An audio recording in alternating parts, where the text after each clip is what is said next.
दोस्तों आज बंगाल सहित 5 राज्यों के विधानसभा चुनाव के नतीजे आ रहे हैं, लेकिन इधर काउंटिंग शुरू हो रही है और उधर वीवीपैट की पर्चियां बरामद हो रही हैं। इधर गिनतियां शुरू हो रही हैं, किसको कितनी सीटें आएंगी इस बात पर। उधर कैमरेज ऑफ हो रहे हैं। महत्वपूर्ण यह है दोस्तों कि इस बार बीजेपी वाले भी वही शिकायत कर रहे हैं जो अमूमन विपक्ष वाले करते हैं। वहीं ममता बनर्जी ने आखिर ठीक काउंटिंग से पहले वो कौन से नाम बता दिए जो चुनाव आयोग के लिए मुश्किल खड़े कर सकते हैं। सब कुछ जल्दी जल्दी मैं आपके सामने रख देती हूँ दोस्तों। ये कुछ तस्वीरें हैं जो पिछले काफी घंटों से वायरल हैं दोस्तों। जब काउंटिंग शुरू होनी थी सुबह सुबह 8 बजे, उससे पहले देर रात से ये तस्वीरें आनी शुरू हो गई। दरअसल ये वीवीपैट स्लिप्स हैं दोस्तों, जो नॉर्थ 24 परगना में मिली हैं।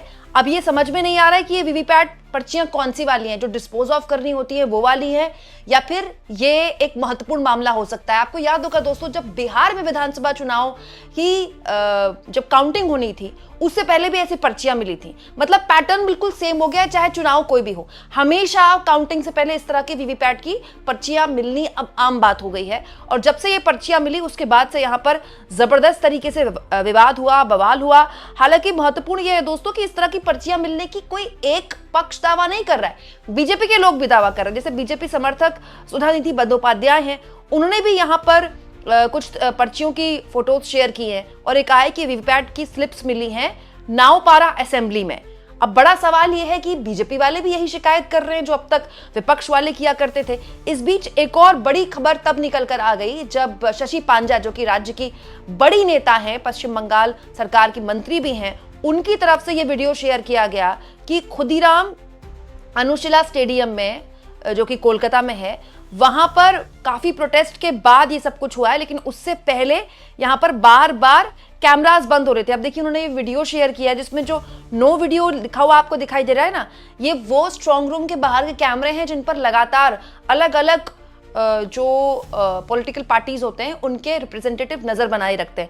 ये जो नो वीडियो वाला हिस्सा है, ये वो हिस्सा है जहां के कैमरेस शशि पांजा के हिसाब से बंद कर दिए गए हैं। कुछ ऐसी ही शिकायत दोस्तों महुआ मोइत्रा ने भी की। महुआ मोइत्रा ने भी अपने इलाके के, देखिए कृष्णानगर, जहां से वो खुद संसद पहुंचती हैं, वहां की तस्वीरें शेयर की हैं। उनके हिसाब से 4 कृष्णानगर के, नॉर्थ 83, छपरा 82, कलीगंज 80 और कुछ और इलाकों के भी यहाँ पर जो कैमरेज हैं वो बंद किए गए। देखिए 3 तस्वीरें शेयर की हैं महुआ मोइत्रा ने। ये जो नो वीडियो और ब्लैक वाला हिस्सा है ना इस फोटोज में, इसके हिसाब से, महुआ मोइत्रा के हिसाब से, ये जो हिस्सा है ये जहां पर वीडियोस बंद की गई हैं, कैमरेज बंद किए गए हैं, उनके हैं। हालत ये हो गई दोस्तों कि मामला इतना बड़ा हो गया कि मुख्यमंत्री ममता बनर्जी को खुद इस पूरे मामले में नाम लेके बताना पड़ा कि कहां कहां के कैमरे बंद होने की शिकायत मिल रही है। देखिए ममता बनर्जी ने बंगाली में ट्वीट किया है जिसका हिंदी अनुवाद मैं आपको बताती हूं। अलग अलग सूत्रों से खबर आ रही है, भाजपा जानबूझकर बिजली कटौती करवा रही है। हुगली के श्रीरामपुर से लेकर नादिया के कृष्णानगर, वर्धमान के औसग्राम और कोलकाता के खुदीराम अनुशील केंद्र तक हर जगह ऐसी घटनाएं सामने आ रही हैं। बिजली गुल करके सीसीटीवी कैमरों को निष्क्रिय किया जा रहा है और स्ट्रांग रूम में व्हीकल्स की, वाहनों की आवाजाही देखी जा रही है। दोस्तों इसके अलावा ममता बनर्जी ने साफ तौर पर अपने कार्यकर्ताओं को अलर्ट रहने के लिए कहा और कहा, जिस तरह से मैं हर चीज पर नजर रखने के लिए पूरी तरह से रात जगी हूं, उसी तरह आपको भी पूरी रात जगकर स्ट्रांग रूम में जनता के वोटों की रक्षा करनी है। अगर कोई कहीं भी संदिग्ध स्थिति पैदा हुई तो तुरंत उसे घेर लें और औपचारिक शिकायत दर्ज करवाएं। ममता बनर्जी देर रात तक जगी हुई थी। उन्होंने खुद इसकी जानकारी दी कि जिस तरह से मैं जगी हुई हूं उस तरह से आपको भी जगह होना हो, मतलब पूरी रात जनता की वोटों की रक्षा करनी होगी। मतलब वो पूरी रात नहीं सोई हैं और पिछले कई रातों से ये चल रहा है। ममता बनर्जी कभी रात को स्ट्रांग रूम के बाहर पहुंच जाती है पहरेदारी करने के लिए, तो कभी यहाँ पर ट्वीट करके जानकारी दे रही है। महत्वपूर्ण ये है दोस्तों कि इसी तरह की शिकायतें लगभग हर कोई कर रहा है। ये देखिए बीजेपी के नेता हैं अर्जुन सिंह, उनकी तरफ से ये शिकायत की गई है। बीजेपी के बड़े नेता हैं, वो ये कह रहे हैं कि जो तृणमूल कांग्रेस के नेता हैं, पश्चिम बंगाल पुलिस के जरिए बड़े नेताओं के ठिकानों पर छापा मारा जा रहा है, रेड मारी जा रही है, ताकि काउंटिंग सेंटर पर बीजेपी के लोग ना पहुंच पाए।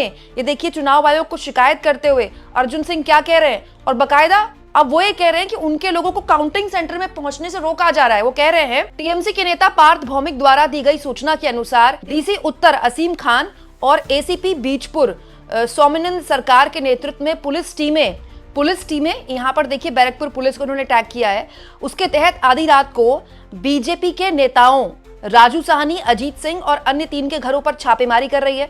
पुलिस द्वारा बीजेपी कार्यकर्ताओं को परेशान किया जा रहा है ताकि वो सुबह मतगणना में शामिल ना हो। हमारी पार्टी कार्यकर्ताओं को इस तरह डराया धमकाया जाना अस्वीकार्य है और इसको लेकर वो चुनाव आयोग से बाकायदा शिकायत भी कर रहे हैं। मतलब इधर काउंटिंग चल रही है और उधर दोनों ही नेता आपस में भिड़ रहे हैं और यहां पर जबरदस्त झड़प इस बात को लेकर है, जबरदस्त लड़ाई इस बात को लेकर है कि दोनों नेता सेम बात बोल रहे हैं।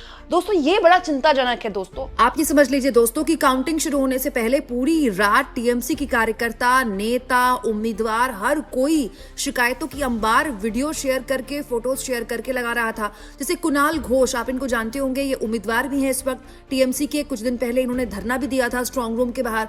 उन्होंने देर रात ये जानकारी शेयर करते हुए कह दिया कि अब रात के लगभग 10 बज चुके हैं। चुनाव आयोग ने अब तक बेलेघाटा केंद्र पर हमारे मतगणना एजेंटों को प्रवेश पास जारी नहीं किया है, पता नहीं कब करेंगे। वे कह रहे हैं कि प्रिंटर खराब है। इस बीच हमारे साथियों को कल सुबह 5 बजे निकलना है। चुनाव आयोग हमें परेशान कर रहा है, पूरी रात जगाए रखकर थकाने की कोशिश कर रहा है। उन्होंने अब तक पानी और खाने के बारे में कोई फैसला नहीं लिया है, लेकिन इन सब के बावजूद वो तृणमूल कार्यकर्ताओं के संकल्प को नहीं डिगा पाएंगे, ये कहना है कुणाल घोष का। तो वही दूसरी ओर एक और शिकायत जो कि टीएमसी के नेता द्वारा दर्ज कराई गई। टीएमसी के प्रवक्ता हैं दोस्तों तन्मय घोष, उनकी तरफ से एक शिकायत दर्ज कराई गई है कि रात के अंधेरे में श्रीरामपुर मतगणना केंद्र पर 3 कंटेनर चुपके से अंदर ले जाने का प्रयास किया गया। तृणमूल कांग्रेस के अथक प्रयासों ने उन्हें नाकाम कर दिया। ये देखिए वीडियो भी इन्होंने शेयर की है, आप ये वीडियो देखिए। आगे मैं बताती हूँ कि उन्होंने क्या कहा है। सतर्क तृणमूल के सिपाही बंगाल विरोधी भाजपा को रोके हुए हैं, चाहे कोई कितना भी हमला करे बंगाल फिर से जीतेगा। यानी कि तृणमूल कांग्रेस के कार्यकर्ता कहीं फोटोज शेयर कर रहे हैं वीवीपैट्स की, कहीं बता रहे हैं कि कहां कैमरा ऑफ हो गया है, कहीं बता रहे हैं कि उनके जो कार्यकर्ता है उनको पासेस इशू नहीं किए गए, तो कहीं ये बता रहे हैं कि ऐसे व्हीकल्स जिनको अंदर जाने की इजाजत नहीं थी उनको टीएमसी ने रोक दिया है। यानी काउंटिंग से पहले की अलग लेवल की जंग जारी है। होगा क्या दोस्तों, थोड़ी देर बाद से हम इस बात पर मनन करना शुरू कर देंगे, चर्चा करना शुरू कर देंगे, किसको कितनी सीटें आई, किसको कितने नंबर्स आ रहे हैं, कौन जीत रहा है, कौन हार रहा है, कौन सी सीट में किसकी बढ़त है, कौन पीछे है। लेकिन ये वो सवाल है जो हमेशा सवाल बनकर रह जाते हैं। बिहार विधानसभा चुनाव में भी मतगणना से पहले वीवीपैट की पर्चियां मिल रही थी, यहां भी वीवीपैट की पर्चियां मिल रही हैं। अगर ये डिस्पोज ऑफ करने वाली वीवीपैट की पर्चियां हैं तो इसका भी एक तरीका होता है, ऐसे सड़क पर नहीं फेंके जाती हैं। और बंगाल में तो हद ही हो गई दोस्तों, अभी तक विपक्ष की सरकारें इस तरह की शिकायतें करती थी, लेकिन इस बार तो बीजेपी के लोग भी वही शिकायत कर रहे हैं। बड़ा सवाल यह है कि आखिर वो कौन लोग हैं जो ठीक मतगणना से पहले काउंटिंग सेंटर्स के बाहर, या फिर ये कह ले कि जो स्ट्रांग रूम्स के बाहर है, काउंटिंग सेंटर के बाहर तो नहीं, स्ट्रांग रूम के बाहर जो कैमरे हैं उनको बंद कर दिए जाते हैं। क्यों अपने आप ही कैमरे बंद हो जाते हैं? इस तरह की शिकायत बिहार से भी आई थी। और ये कौन लोग हैं जो बीजेपी के नेताओं को काउंटिंग सेंटर में जाने से रोक रहे हैं? क्योंकि बीजेपी के नेता काउंटिंग सेंटर में नहीं भी जाएंगे तो काउंटिंग तो होगी ही ना। आप इस मुद्दे को किस तरह से लेते हैं दोस्तों, कमेंट बॉक्स में जरूर लिखें और जितना हो सके चैनल को शेयर भी करें और सब्सक्राइब भी।